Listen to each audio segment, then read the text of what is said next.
خیلی خوش اومدید به اولین ویدیو از چنل یوتیوب کورنر. چرا کورنر؟ دقیقا نکتهش همین. چرا کورنر؟ چون کورنر فرصت بسیار خوبی است برای تیمایی که زورشون به حریف نمیرسه. ما همین اول کاری بگم که کسایی که دارن ویدیوی ما رو میبینن بزرگترین حمایتی که میتونن از ما بکنن سابسکرایب، چنل ما رو سابسکرایب بکنن، لایک بکنن ویدیو رو. آفرین. توی این مدت علاوه بر اصلا بحث فوتبالی و اینا اتفاقات حاشیه‌ای تا دلت بخواد افتاده. خوراک خودته. یکی تولد یامال بود. تولد یامال اصلا اخبارشو گوش دادی؟ بله. دیدی چیکار کرد؟ خیلی عجیبه. یه خواسته که وجود داشت این که تمام بانوانی که سایز مثبت 75 داشتن و دفعاتی دو تولدش از الان داره ورداشی میشه. خیلی جالبه. سایز چی شد؟ تو 18 سالگی حالا با بیزای محتوا خب قبل به فوتبال به تا مسائل سکشوال. آره بعد علاوه اونم یه سری انسان کوتاه قامت. آره اونو من مطمئن نشدم چند تا اخبارشو شنیدم، ولی اینکه رسما مثلا روزنامه‌های اسپانیا مارکا و آیس و آراک و رادیو کاتالونیا و اینا بهش اشاره کنن اصلا خبری من ندیدم.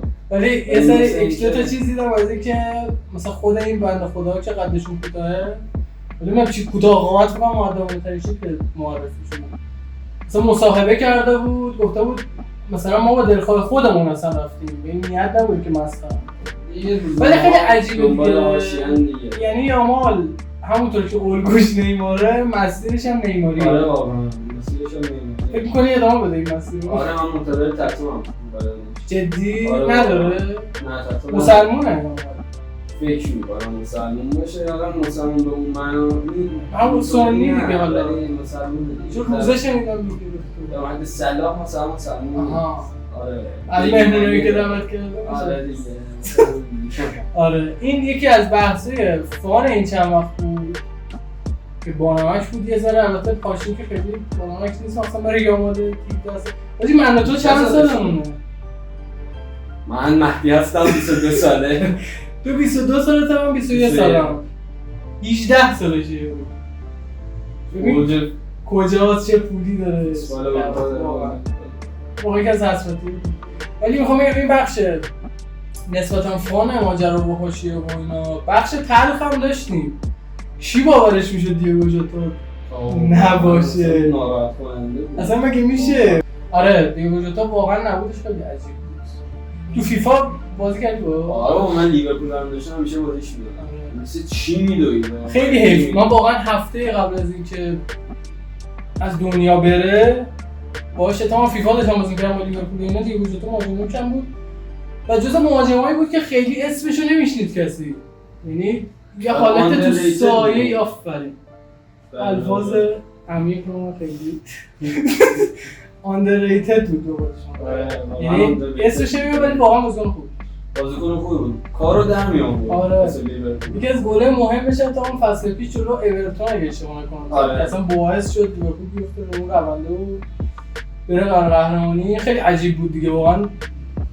فکر نمی‌کردم خیلی بابت مرگ مهاجم لیورپول تو شرایطی که الان مثلا داریم. سوار چی شده بود خدایا؟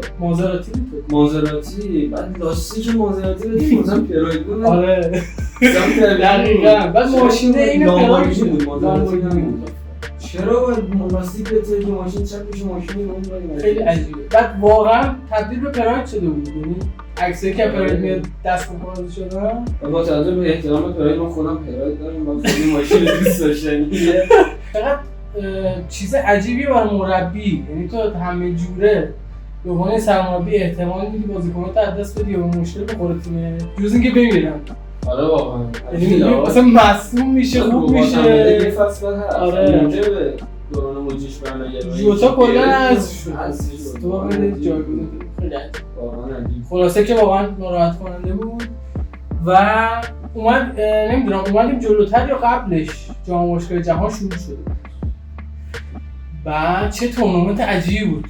تورنمنت بی‌مزه. آره خیلی بی‌مزه. یه بخشیش نمیدونم شاید این نظر منه حس می‌کنم به خاطر شرایطی بود که ما تجربه داشتیم می‌کردیم. یعنی خب جام باشگاه جهان تو جنگ شروع شد. ببین بابت شرایط نبود. حالا من خبر رو میخوندم کلا فیفا آفر گذاشته بود، تخفیف شدید گذاشته بود. اصلا این برگزاری فوتبال تو آمریکا رو من نمی‌فهمم.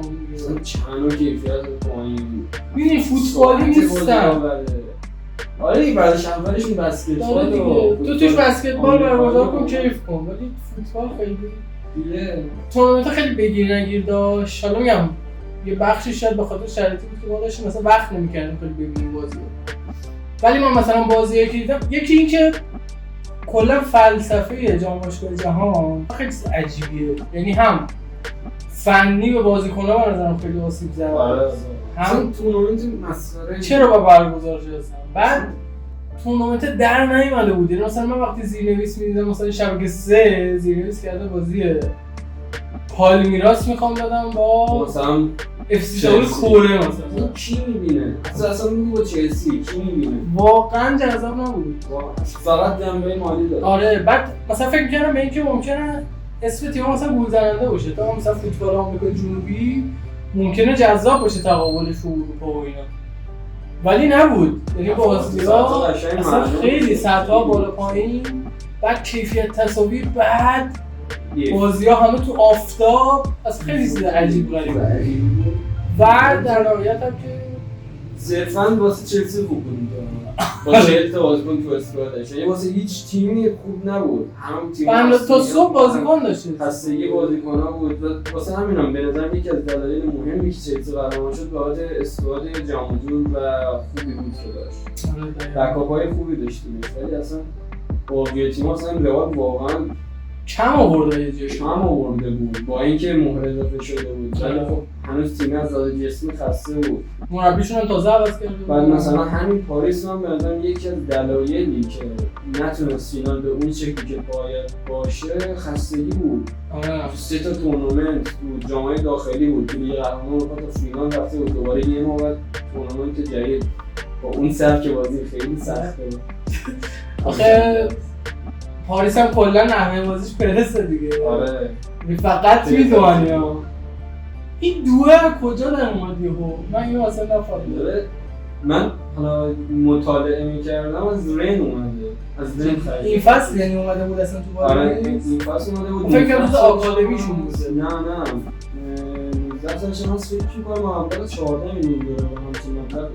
انقدرم کم. کلا نحوه عملکرد پاریس همه جوره عوض شد. متحول شد. نشون داد که جوون گرفتن. بیاد بالا سر تیم خیلی. اصلا من که اصلا اعتقاد نداشتم به اینکه تیم‌ها نفتی‌ان. از اولم به این حرف اعتقاد داشتم که من سیتی نفتیه، پاریس من نفتی اصالت ندارم بابت همین قهرمان نمیشه. خدا شکر که امسال پاریس هم قهرمان شد، دو تا تیم‌های نفتی هم قهرمان شد بالاخره تو روسیه. بله. تا همه این حرفای خزعبل به نظر کاش پول میبره. ببین به نظرم تاش مربی خوب و کادر فنی خوب باشه. آره دیگه. ببین مثلا الهلال رو مثال بزنیم به اون تیم عربستان.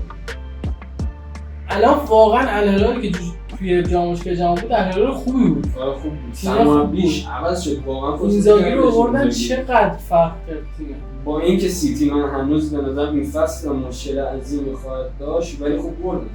سیتیه بالاخره. دقیقاً. بردنش و تاثیر کادر فنی خفن. اگه تمام قبلیشون جور رسید اصلا به این موفقیت نمی‌رسید. دقیقاً. الهلالیا به النصر باختن دو بار در طول فصل لیگشون. اینکه میای سیتی رو میبری واقعا به هر حال کار بزرگیه. یه مرور کلی راجع به جام باشگاه جهان نکته‌ای داری؟ به نظرم چلسی این فصل تیم عجیبیه. جدی مثلا تیم خوبیه؟ نمیدونم چرا اسم نه خوبه داریم چون خریدای خیلی خوبی هم آره. تنها نکته‌ای که می‌خواستم خیلی داره پول خرج می‌کنه چلسی در مجموع جام باشگاه جهان توی یه جمله بخوای بگی خسته کننده، کسل کننده، خواب آور ولی در نهایت پولزا بیزینسی تشم که درآمد خوبی هست. بله تشم که آقای تهران جامو داد. آره تا آخر جشن قهرمانی خوش دادن با آقای تهران. نظرت چیه کلا یه کوتاه نماد فوانی نریم کار درستی کرد داوری کرد. ما هیچ مشکلی نداشت دست داد. به رسوم بین‌المللی بود. ما خیلی نظر سیاسی رو نمیدیم ولی واقعا به نظرم من کارمون کلیت ماجرا آره دیگه. کلیت ماجرا به نظرم واقعا نمیشد پروتکل انجام نداد. ولی اینم بگم این حضور ترامپ هم تا آخر جشن خیلی عجیب سم بود. کلا آدم سمی. آره خیلی آدم سمی. این قیافه پالمه رو من هر وقت دیدم. جایی که نیکولاس جکسون مدال اون رو برداشته گذاشته جیبش. من نداره مدال. جام اصلی هم دست خودشه. آره خیلی عجیب بود. تو آخر جشن بود. جام اصلی هم که کاخ سفید نگه داشت. اینا خبر نداشتن. آره اینو خوندم. گفته بود. گفتش که نگه داشتم این کایه عجیب. آره عجیب. اینم از جام باشگاه جهان یه مرور کلی کردیم و پیش‌فصل رو یه ذره بریم جلو. خبر داری اصلا از اتفاقات پیش‌فصل دنبال کردم بازی‌ها رو. اکثر بازی تو شرق آره مثلا بارسا تو تورنمنت شرق آسیا شرکت کرد. تورنمنت چیه 4 جانبه است؟ نه اون 4 جانبه که مثلا قهرمانی آسیا است. آخه هر چیزی که من میبینم هر بازی که یه تیمی برای یه جام میدن بهش داشت. چیزه بستگی داره مثلا این جام فون جامپر هست یه بارسا. بله اگه به باز جام خودش و اگه به باز جام خودش بده هر جام بارسلونا میبره. هر تیمی بارسا هم باخت. آره بارسا میومد تو باخت متاسفانه. چون ساید من معلوم میشه. ولی خب سایت ده هر دوی ما متاسفانه بعد بگیم بیشتر متاسفانه خواهند آره واسه دکورمون هم یه برنامه خیلی قوی چیدیم که خیلی خوشگل کنیم یک چیت بارسا داریم همون رو می‌دازیم. آره خلاصه از نقل و انتقالات شروع کنیم از رئال شروع کنیم. من میگم قبل نقل و انتقالات پیش فصله که هنوز ادامه داره آخه. حالا جریانات زیادی هم داشتم بارسلونا سر اردوی پیش فصل داشت با ویسنتوی جریان. آره دیدم نهرم ژاپن. آره اینا هم سر این چیزا مشکل بارسا سر ما میشه. آره تاتنهام رفتن اونجا واسه پیش‌فصل همش بارون میاد دیگه. الان بیشتر خریداشون هم کردن پنجره تا پایان پنجره خیلی فرصت. من یه تبریکم بگم به هوادارهای منچستر یونایتد بابت بعد از سالها جام بردن. آره تو پیش‌فصل پریشب فکر می‌کنم قهرمان شدن با مساوی در برابر اورتون اگه اشتباه امروز نبود بازی با اورتون؟ فکر کنم دیروز نصف شبی بود دیگه آمریکا سوم. آره یه جام دادن و برونو فرناندز مسابقه کرده بود خیلی جدی گفت ما ماهیت یونایتد بردن جام راست میگه خود بردن 13 سال بود 23 سال 13 سال 23 سال گفتم ناگهان تیم برنده‌ای بود واقعا و اسم می‌گم تلیس واقعا اسم می‌گم جادوش کرد یه کوتاه بگیم با این آموری به نظرتون به جای میرسه واقعا بعید بود. منم حس می‌کنم این فصل اخراج میشم با اینکه آموری گفته بود میخوام تا 20 سال دیگه باشم. آره ولی حس می‌کنم اخراج میشه. ایول یا خودش استعفا میده یا اخراج میشه. و امیدوارم پیش بینی درست از امیدوارم آقای یونایتد برگرده. دیگه برگرده.